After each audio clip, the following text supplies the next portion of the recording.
You are Locked On Vols, your daily podcast on the Tennessee Volunteers. Part of the Locked On Podcast Network, your team every day.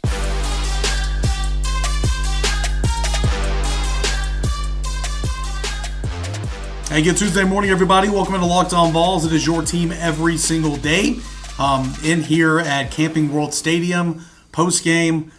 I forgot the cord from my microphone, so I do apologize. About to hit the road. So this is kind of what you get here on a Wednesday morning, or Tuesday morning, I guess. But don't worry, we'll be back on Wednesday, and we'll talk more about this football game. But I wanted to get something out there. I'm on the road, so this is going to be a little bit of a shorter podcast, about 20 minutes or so. I do apologize, but I did want to get something out there because I think it's important. I mean, Tennessee demolished Iowa 35-0.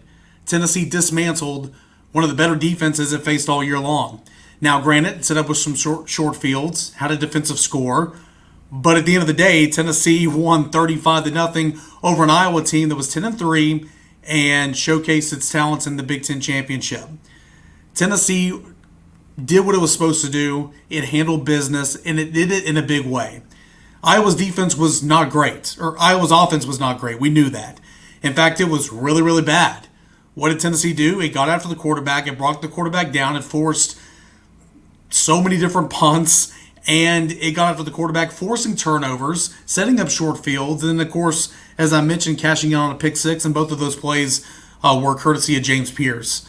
And what a performance for James Pearce. He was my vote for Citrus Bowl MVP. And again, it didn't matter. I mean, they handed out the ballots at the beginning of the fourth quarter, and media members voted and then sent them all in. And Nico goes out there and throws his first touchdown pass, but his fourth touchdown overall in the football game moments after that. But Nico was incredible, and I'll get to him more here in just a moment. But he was really, really good in what was his first collegiate start for Tennessee. But yeah, kind of did exactly what he was supposed to do, right? Tennessee took advantage. James Pearce was really, really good. Had a strip sack on third down. Went ahead and had that pick six, and he did that, drop hook curl, kind of went under the receiver and caught the football and returned it 52 yards. That broke the game wide open, of course, making it 28-0. But I mean, it was a game that was a little bit ugly at times, and you knew it was going to be. You knew Iowa was a team that really kind of made you play ugly football. You look at the stats here. Iowa accounted for 7 punts in the football game. Tennessee accounted for 7 punts in the football game. So you had 14 punts overall. You look at the drive chart here for Tennessee. Tennessee had obviously 7 punts, had a couple 3-and-outs, but 3-and-outs for Iowa, 1, 2, 3, 4, 5, 6 different 3-and-outs for Iowa in this football game. This was a offense that ranked dead last in total offense in the country coming into this football game. This was a passing attack that was 127th. This was a rushing attack that was 107th. This was a scoring offense that was 127th, I believe. I mean, it just was not a good football team. So Tennessee was supposed to dominate in this football game, and it did, both offensively and defensively. So I'm talking more defense right now. I thought Tyree West did a phenomenal job. I thought he flashed. I thought, obviously, James Pearce flashed.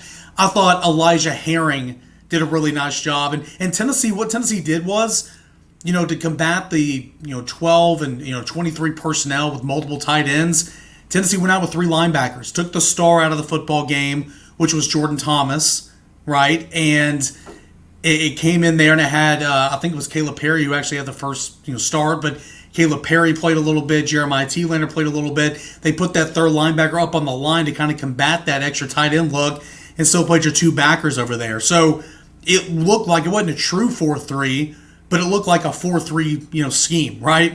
And so I thought that was really a nice adjustment. Not really an adjustment in game, but a nice game plan for Tennessee coming into this football game, knowing that you're going to get multiple tight end sets, knowing that you're going to get big on big and kind of big boy football, in this football game from Iowa.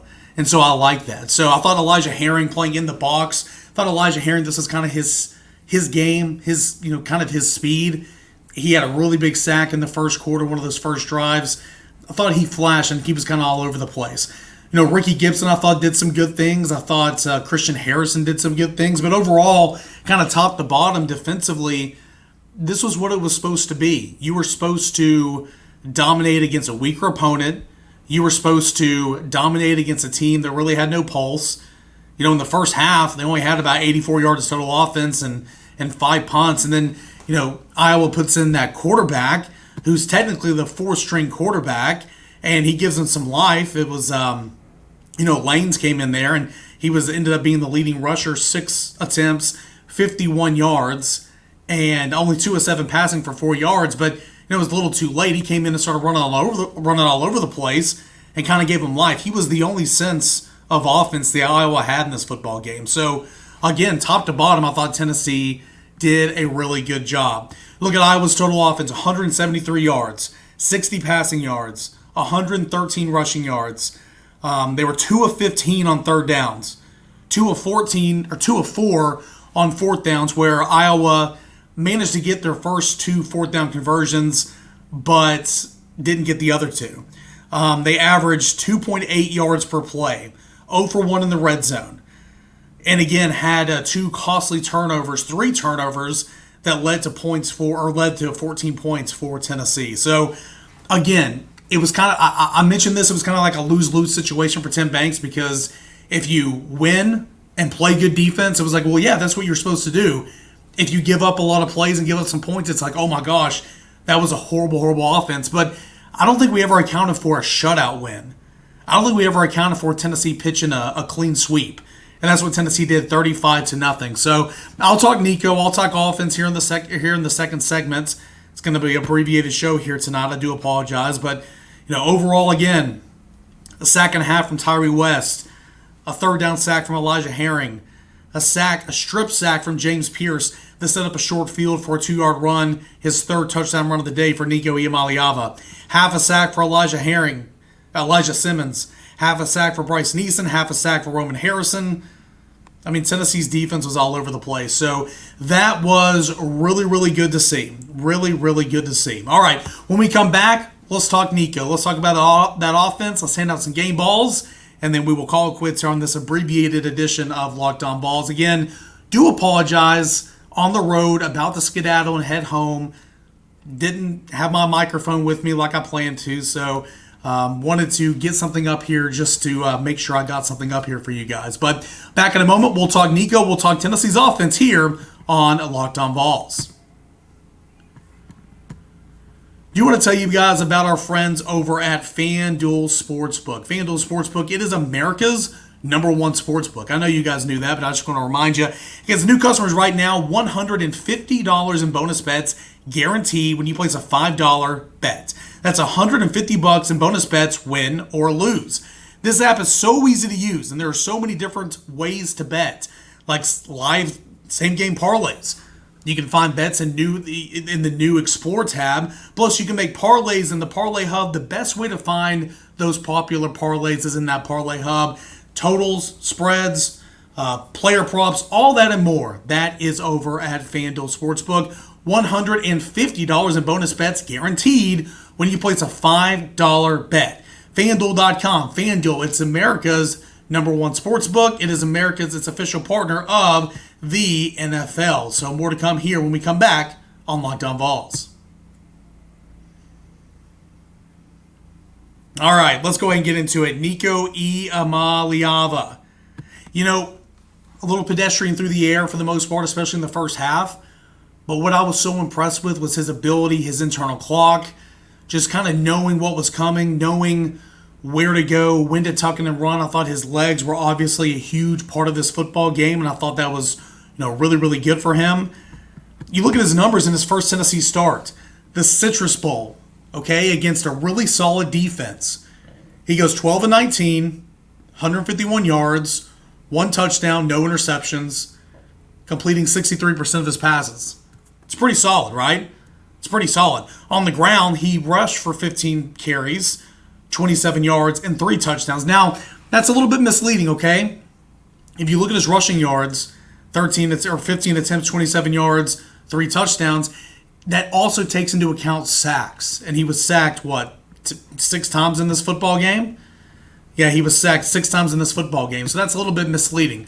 But his ability to sense where he is in the pocket, what he needs to do, knowing when guys are coming off the edge, coming up the middle, and having to flush out, I thought was really, really impressive. Plus, they called a straight quarterback sweep, and they called a straight quarterback draw, and Dylan Sampson had a really nice block on the first touchdown of the game for Tennessee and the first touchdown for Nico Iamaleava. So, again, kind of pedestrian through the air, but Tennessee was taking what was given to them. Tennessee's offensive line, it was patchwork, right? John Campbell didn't play in this football game. Javonte Spraggins didn't play in this football game, okay? Gerald Mincey was flipping from right side to left side and back and forth. You had Dane Davis a little bit, Jeremiah Crawford a little bit, Jackson Lampley at one of the guards. It was kind of patchwork on the offensive line. And it's interesting, too, because the offensive line, for as bad as it did pass blocking in this football game, Tennessee still ran for 232 yards. Tennessee still had a 133-yard rusher in Dylan Sampson. Tennessee still had 55 yards from Cam Seldon on the ground. That was awesome to see. That was really, really cool to see. And I think that just continued to help Nico out a little bit. And I'm going to go back and I'm going to watch this football game and I'm going to see kind of diagnose all of his throws and everything. That throw to Ramel Keaton down the sideline, that was an NFL throw. That was right before half. That was an NFL throw if I've ever seen one. And he's going to do that every now and again. But I was really, really impressed with Nico. 2 design quarterback runs get in the end zone. James Pearce gets that strip sack, sets up a field position on the 2-yard line.